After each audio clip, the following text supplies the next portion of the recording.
تو پھر جو آپ کے دل کے اوپر ایک بادل چھاتا ہے غم کا, اور پھر آپ کو ظاہر ہے بھائی ہے, یہ شوہر ہے, جو بھی ہے, یا آپ کی ہے, آپ سمجھ لیں. سمجھانا یہ چاہ رہی ہوں کہ یہ دنیا جب جاتی ہے تو انسان کتنا دکھی ہوتا ہے. بھائی نے کہا نہیں انشورنس نہیں کروائی تھی اور ان کی BMW چلی گئی, تو آپ کو دکھ کتنا ہوگا, بہت سخت دکھ ہوگا نا. وہی بھائی 15 سال سے فرض نمازیں نہیں پڑھتا, 15 سال سے یا 20 سال سے یا 10 سال سے وہ بھائی فرض نمازیں نہیں پڑھتا. کتنا آپ کی آنکھ نے آنسو بہائے اس بات پہ, کتنا آپ نے اس کے دل کو بدلنے کے لیے کوشش کی, کتنا آپ نے اللہ سے اس کی ہدایت کے لیے دعا کی. یہ پیس آف میٹل جاتا ہے تو کیسے ہماری آنکھیں روتی ہیں. ایک موبائل کو چھین کے لے جاتا ہے, اللہ سب کے رزق حلال کی کمائی کو محفوظ رکھے. ایک موبائل کو چھین کے لے جاتا ہے تو ہمارے اوپر کیسا جو ہے وہ مینٹل ٹراما آتا ہے. نہ کچھ کھانے کا دل کرے گا, نہ کچھ پینے کا دل کرے گا, نہ کسی سے بات کرنے کا دل کرے گا, اور کوئی بات کرے گا تو اس کو کاٹنے کو دوڑیں گے. دنیا گئی نا, ایک پیس آف میٹل ہاتھ سے گیا, کیا حال ہے ہمارا. تو غفلت کا شکار نہیں ہے تو کیا ہے, دلوں میں دنیا نہیں بھری ہوئی تو کیا ہے, دنیا کی زینت میں کھوئے نہیں ہوئے تو اور کیا ہے. نمازوں کی فکر نہیں ہے, فجر چھوٹ جاتی ہے تو اٹس اوکے. ہاں رمضان میں فجر چھوٹی تو پھر ذرا ہمارا رونا تو دیکھیں, اس لیے کہ رمضان میں فجر چھوٹنے کا مطلب کیا ہے, سحری چھوٹ گئی. ہاں باقی 11 مہینے او ہو آنکھ نہیں کھلی, 9 بج گئے, ٹھیک ہے نا 10 بجے اٹھ کے پڑھ لوں گی. یہ ہماری دنیا پرائرٹی پر ہے, یہ ہماری دنیا ہمارے دلوں کی زینت بنی ہوئی ہے. تو اللہ سے ہم دعا کرتے ہیں کہ اللہ تعالیٰ ہمارے دلوں سے دنیا کی محبت کو نکال کے اپنی محبت ڈال دے. ریاض الصالحین کے اندر حدیث آتی ہے رسول اللہ صلی اللہ علیہ وسلم کی, رکعت الفجر خیر من الدنیا وما فیہا. اور یہ فجر کی 2 سنتوں کے لیے رسول اللہ صلی اللہ علیہ وسلم نے فرمایا, فجر کی 2 سنتیں دنیا اور جو کچھ دنیا میں ہے اس سے بہتر ہے. اگر میری اولاد, اگر میرے بھائی بہن, اگر میرے ماں باپ, اگر میرا شوہر یا میرے کوئی بھی رشتہ دار جو قریبی رشتہ دار ہیں وہ نمازیں نہیں پڑھتے, فجر کی نماز نہیں پڑھتے, تو میرا دل کتنا پریشان ہونا چاہیے, میرے ہاتھ کتنے اٹھنے چاہیے ان کی ہدایت کی دعا کے لیے. اسی چیز کو یہاں مینشن کیا گیا ہے. انسان کے دل کی غفلت جو ہے وہ اس کے عمل میں نظر آتی ہے, اور اللہ نے اسی لیے اس آیت کے آخر میں فرمایا وَكَانَ أَمْرُهُ فُرُوتًا. اور جس انسان کے دل میں دنیا کی محبت آ جائے اس کا معاملہ حد سے آگے بڑھ جاتا ہے. سورۃ قصص میں آتا ہے آیت نمبر 77 میں اللہ تعالیٰ نے فرمایا وَلَا تَنْسَ نَصِيبَكَ مِنَ الدُّنْيَا. دیکھو دنیا میں سے اپنا پورشن بھول مت جانا. اس آیت کے کئی اسکالرز نے تفاسیر کیا. امام قرطبی کہتے ہیں وَلَا تَنْسَ نَصِيبَكَ مِنَ الدُّنْيَا, دنیا سے اپنے پورشن کو مت بھول جانا. امام قرطبی کہتے ہیں یہ دنیا میں تمہارا پورشن کون سا ہے, تمہارا کفن. اپنے کفن کو مت بھول جانا. اپنی وارڈروب یاد رہتی ہے, عید کے کپڑے یاد رہتے ہیں, شادی کے کپڑے یاد رہتے ہیں, فرینڈ کی شادی کے کپڑے یاد رہتے ہیں, سب یاد رہتے ہیں. امام قرطبی کہہ رہے ہیں اللہ یاد کرا رہا ہے کہ دیکھو اپنے کفن کو مت بھول جانا. اس لیے کہ مٹیریلسٹکلی اگر کوئی چیز انسان کے ساتھ دنیا کی اس کی قبر میں جائے گی تو وہ یہی 2 چادر کے ٹکڑے ہوتے ہیں جو ہمارے ساتھ جاتے ہیں, کاٹن کے چادر کے سفید 2 ٹکڑے, بس باقی سب آپ پیچھے چھوڑ کر چلی جائیں گی. یہ ہے دنیا کی اصل میں حقیقت. امام غزالی نے اپنے ایک شاگرد کو ایک مرتبہ دنیا کی حقیقت بتانے کے لیے ایک مثال دی. وہ کہتے ہیں کہ دنیا کی حقیقت کیا ہے. کہتے ہیں کہ ایک شخص جنگل میں سے جا رہا تھا, جنگل سے گزر رہا تھا, تو گزرتے ہوئے کچھ راستہ کراس کرنے کے بعد اس کو فیل ہوا کہ ایک شیر ہے اور وہ شیر اس کو فالو کر رہا ہے. تو اس شخص نے دوڑنا شروع کر دیا اپنی جان بچانے کے لیے. دوڑتے دوڑتے دوڑتے دوڑتے یہ ایک جگہ پہ پہنچا جہاں پر ایک کنواں تھا. تو اس کو سمجھ نہیں آیا کہ سامنے کنواں ہے اور پیچھے شیر ہے, تو اس نے کنویں میں چھلانگ لگا دی. کنویں میں چھلانگ لگائی تو اس کو رسی ایک ہاتھ میں اس کے آ گئی. تو بہت خوش ہوا کہ چلو رسی میرے ہاتھ میں آ گئی تو میں ایک گہرے پانی میں, پانی کے پٹ میں گرنے سے بچ بھی گیا اور میں جو ہوں شیر سے بھی بچ گیا. لیکن اب انتظار کرتا رہا کہ شیر جائے گا تو میں باہر نکلوں گا. اب وہ گزرتا گیا وقت, گزرتا گیا وقت, لیکن شیر جو تھا وہ وہاں سے ہلا ہی نہیں. تو شیر وہیں بیٹھا ہوا ہے, ہوور کر رہا ہے کہ یہ کب شخص باہر آئے اور میں اس پر حملہ کروں, اور ادھر یہ شخص جو ہے یہ اس رسی سے لٹک رہا ہے اور نیچے جو ہے وہ گہرا پانی ہے. کہتا ہے کہ اسی انتظار میں تھوڑی دیر کے بعد میں نے دیکھا کہ 2 چوہے ہیں, ماؤس ہیں, ایک کالا ہے اور ایک سفید ہے, اور دونوں نے اس رسی کو نبل کرنا شروع کر دیا ہے, کاٹنا شروع کر دیا ہے. چوہا کترتا ہے نا چیزوں کو. تو یہ شخص کہتا ہے کہ میں نے دیکھا کہ وہ جو دو چوہے ہیں انہوں نے اس رسی کو کاٹنا شروع کر دیا ہے. اسی پریشانی میں کہ یہ کاٹیں گے تو میں نیچے گر جاؤں گا, کہتا ہے میری نظر جو ہے وہ کنویں کی دیوار پر پڑی, تو وہاں پر ایک ہنی کام تھا, مکھیوں کا چھتا لگا ہوا تھا. تو اس نے کیا کیا, اپروچ میں تھا تو اس نے فوراً اپنا ہاتھ آگے بڑھایا, ہنی کام میں سے ہنی لی اور اس کو لک کیا, اس کو ٹیسٹ کیا. یہ شخص کہتا ہے کہ جب اس نے ہنی کو اپنی زبان پر ٹیسٹ کیا, تھوڑی دیر کے لیے وہ بھول گیا کہ شیر ہے باہر, نیچے پانی ہے, اور رسی جس سے میں لٹک رہا ہوں اس میں دو چوہے جو ہیں وہ اس کو مستقل کاٹ رہے ہیں. کچھ سمجھ آیا؟ امام غزالی کہتے ہیں کہ وہ جو شیر تھا وہ اصل میں انسان کی زندگی میں اس کی موت ہے, جو ہر وقت اس کو چیز کرتی ہے.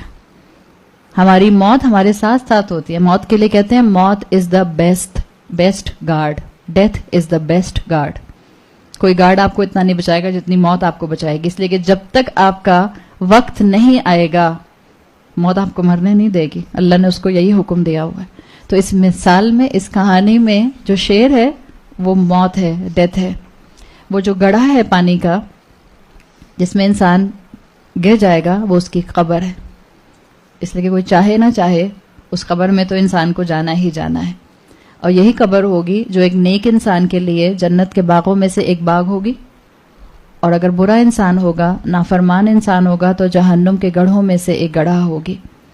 پھر امام غزالی کہتے ہیں کہ وہ جو رسی ہے وہ اس کی زندگی ہے, اور وہ جو دو چوہے ہیں جن میں سے ایک وائٹ ماؤس اور ایک بلیک ماؤس ہے, بلیک ماؤس آپ کی رات ہے اور وائٹ ماؤس آپ کا دن ہے.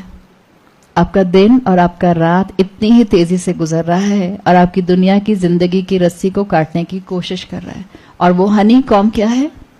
دنیا کی ٹیمپٹیشنز, دنیا کی زندگی, دنیا کی خواہشات. تو یہ مثال امام غزالی نے دی اور دنیا کی حقیقت بتا دی کہ دنیا کی اتنی ہی سی حقیقت ہے, اور دنیا اتنی ہی تیزی سے آپ کو دھوکہ دیتی ہے. دنیا آپ کے اوپر ایک ڈیلیوژن کا پردہ ڈال دیتی ہے. متاع الغرور کہتے ہیں نا دنیا کو. تو اسی لیے کہا اللہ تعالیٰ نے کہ جو اللہ سے غافل ہوگا, جو اللہ کے ذکر سے غافل ہوگا, وَكَانَ أَمْرُهُ فُرُوطًا, اس کا تو معاملہ جو ہے وہ حد سے آگے بڑھ جائے گا. یہ جو آیت ہے اس میں اللہ تعالیٰ نے دو کیٹیگریز بیان کیے ہیں. وَاصْبِرْ نَفْسَكَ مَعَ الَّذِينَ يَدْعُونَ رَبَّهُمْ بِالْغَدَاوَاتِ وَالْعَشِيِّ, کہ ان لوگوں کا کمپنی, ان لوگوں کا ساتھ جو کہ صبح اور شام اللہ کو پکارتے ہیں, یریدون وجہ, تاکہ اللہ کی رضا حاصل کریں. تو اس میں ایک وہ لوگ ہیں جو رات دن قرآن کے ساتھ گزارتے ہیں, جن کا اٹھنا بیٹھنا قرآن ہے, جن کی باقی ساری زندگی کی روٹین اپنے قرآن کے ساتھ اکارڈنگلی ایڈجسٹ ہوتے ہیں. جیسے آپ بعض لوگوں کو دیکھتے ہوں گی, اگر وہ کہیں ڈنر پر جائیں گے یا کسی کو بلائیں گے یا کوئی میٹنگ ارینج کریں گے یا کہیں سروے کے لیے ان کو جانا ہوگا, تو وہ کہتے ہیں کہ اچھا میں مغرب کے بعد پہنچ جاؤں گا, اچھا میں عشاء کے بعد پہنچ جاؤں گا. زیادہ تر ایسا ہوتا ہے نا, اس لیے کہ وہ لوگ کون ہوتے ہیں جو اپنی فرض نمازوں کو باجماعت ادا کرنے کی کوشش کر رہے ہوتے ہیں. تو اللہ تعالیٰ نے ایک کیٹیگری یہ بتائی ہے, وہ لوگ جو ہر وقت اللہ کو یاد رکھتے ہیں, اپنے ریچولز میں, اپنی عبادات میں اللہ کو یاد رکھتے ہیں, اور اپنی زندگی کے معاملات میں بھی اللہ سے غافل نہیں ہوتے. دوسرا گروہ وہ ہے جس کو اللہ ہی یاد نہیں رہتا, اور ان کی کیفیت کیا ہے؟ وَلَا تُطِعْ مَنْ أَغْفَلْنَا قَلْبَهُ عَنْ ذِكْرِنَا وَاتَّبَعَ هَوَاهُ. یہ وہ لوگ ہیں جن کے دل اللہ کے ذکر سے خالی ہیں اور یہ اپنی خواہشات کو الہ بنا کر بیٹھے ہیں. تب آپ کیا میرے پاس چوائس ہے, ہم ان دو کیٹیگریز میں سے کس کیٹیگری کا حصہ بننا چاہتے ہیں, کس ٹیم میں شامل ہونا چاہتے ہیں. اللہ ہمیں پہلی ٹیم میں شامل کرے, وہ لوگ جن کی زندگی کا مقصد ہوتا ہے یریدون وجہہ, جو اللہ کی رضا چاہنے کے لیے ہی اپنی زندگی کے سارے معاملات نبھاتے ہیں. اور اللہ تعالیٰ نے یہ چوائسز دے دی, اور اللہ نے کہا کہ حق نازل ہو چکا ہے, اس امت کے اوپر دین کی تکمیل ہو چکی ہے. آپ کی اور میرے لیے رسول اللہ صلی اللہ علیہ وسلم کی تعلیمات اور قرآن کے احکامات کامل ہیں. آپ کی اور میرے پاس اب کبھی کہیں کسی جگہ پر کسی انسٹرکشن کی کمی نہیں ہے.